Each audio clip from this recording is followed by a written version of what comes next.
Halo, perkenalkan nama saya Intan Chaining Zuri dengan NIM 0401217709. Pada video kali ini, saya akan menjelaskan tentang proposal karya perencanaan mata kuliah perencanaan wilayah pedesaan dengan dosen pengampu yaitu Bapak Hamdayani. Judul yang saya pilih adalah pengembangan produksi pupuk organik mandiri di Desa Panenwangi, Kecamatan Tempe, Kabupaten Lumajang. Pembahasan pertama yaitu latar belakang. Perencanaan pedesaan atau rural planning merupakan suatu kegiatan yang bertujuan untuk menciptakan suatu lingkungan kehidupan desa yang aman, menyenangkan, sehat, dan ekonomis.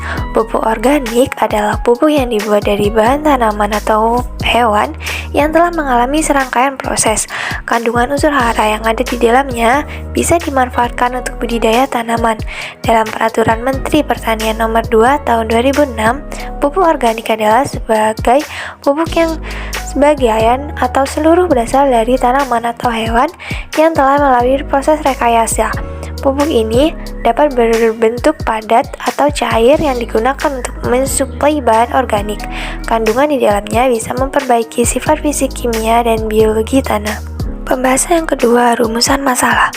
Pertama, apa potensi dan permasalahan dari program perencanaan pengembangan pupuk organik? Kedua, apa saja tujuan program perencanaan pengembangan pupuk organik?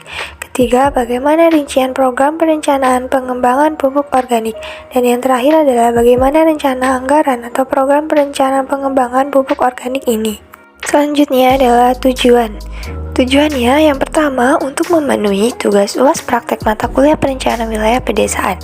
Kedua, untuk mengetahui potensi dan permasalahan dari program perencanaan pengembangan pupuk organik. Ketiga, untuk mengetahui tujuan program perencanaan pengembangan pupuk organik. Keempat, untuk mengetahui rincian program perencanaan pengembangan pupuk organik. Dan yang kelima, untuk mengetahui rencana anggaran untuk program perencanaan pengembangan pupuk organik ini. Pembahasan selanjutnya, potensi dan permasalahan. Yang pertama dibahas adalah potensi. Potensi yang pertama adalah tipografi. Secara geografis, wilayah Desa Panenwangi terletak pada ketinggian sekitar 0-50 mdpl dengan suhu 25-32 derajat Celcius dan dengan keadaan iklim berdasarkan curah hujan, bulan basah 4 bulan dan bulan kering adalah 8 bulan dan dengan jenis tanah yaitu aluvial. Potensi yang kedua adalah tata guna lahan.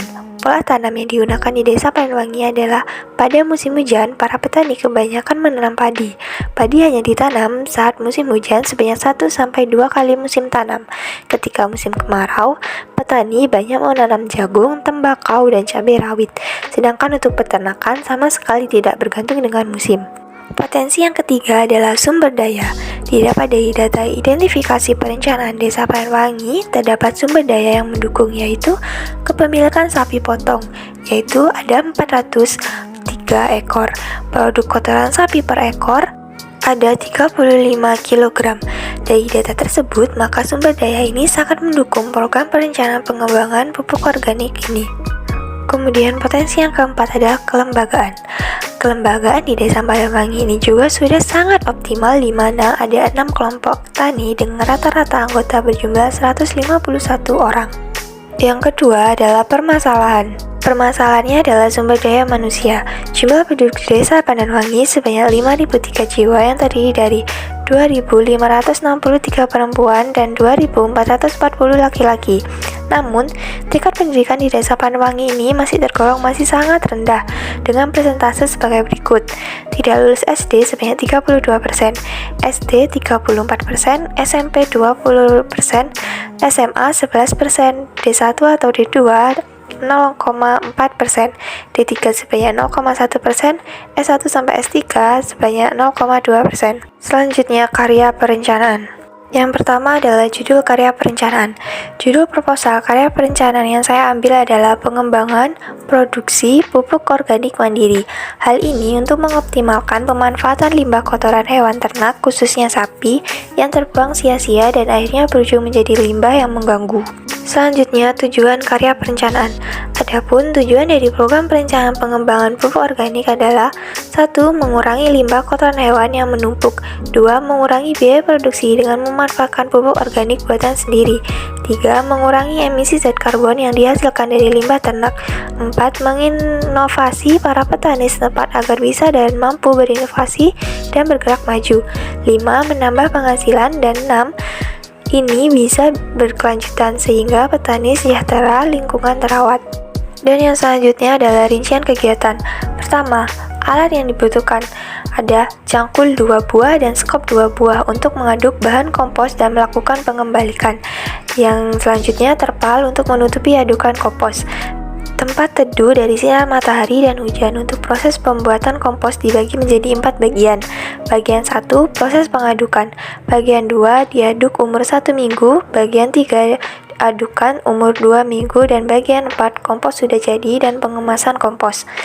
Yang selanjutnya, gudang untuk menyimpan kompos. Dan yang terakhir, ember 2 buah untuk mengambil air dan mengencerkan molase. Bahan-bahan yang dibutuhkan adalah kotoran sapi 800 kg, sekam padi 200 kg, molase 2,5 liter, air secukupnya, dan stardek 2,5 kg. Cara membuatnya yaitu bahan kompos disiapkan, kotoran sapi di bawah dan sekam padi di atasnya. Taburkan stardek secara merata. Molasses diencerkan dan disiramkan merata di atas adukan. Adukan bahan kompos sampai rata. Atur kelembapan 60% dengan ciri bila digenggam tidak pecah, tidak ada tetesan air dan tangan tidak basah. Apabila kurang lembab, ditambah air secukupnya. Bahan yang digunakan diaduk ditutup dengan terpal. Pengembalian dilakukan setiap minggu. Pengecekan proses pengomposan dilakukan pada hari ketiga. Apabila terasa panas, maka terjadi proses pengomposan. Proses pengomposan berlangsung selama 3 minggu. Setelah 3 minggu, kompos sudah jadi, ditandai dengan bahan kompos tidak panas dan tidak bau. Selanjutnya, ciri-ciri pupuk yang matang, yaitu warna kompos coklat kehitaman, aroma kompos yang baik tidak menyengat tetapi mengeluarkan aroma seperti bau tanah atau bau humus hutan. Dan yang terakhir adalah apabila dipegang dan dikepal, kompos akan menggumpal. Apabila ditekan dengan lunak, gumpalan kompos akan hancur dengan mudah. Selanjutnya adalah rincian biaya yang bisa dilihat seperti pada tabel berikut. Selanjutnya adalah penutup. Kesimpulan, dengan adanya proposal karya perencanaan wilayah pedesaan dengan judul Pengembangan Produksi Pupuk Organik Mandiri, maka warga desa Panenwangi akan sangat terbantu mulai dari segi ekonomi serta kebersihan lingkungannya. Saran, sebaiknya pemanfaatan atau produksi pupuk organik ini terus berlanjut secara berkelanjutan agar limbah ternak tidak menumpuk serta dapat membantu para petani mengurangi biaya produksi. Cukup sekian presentasi dari saya, selamat berjumpa di lain video.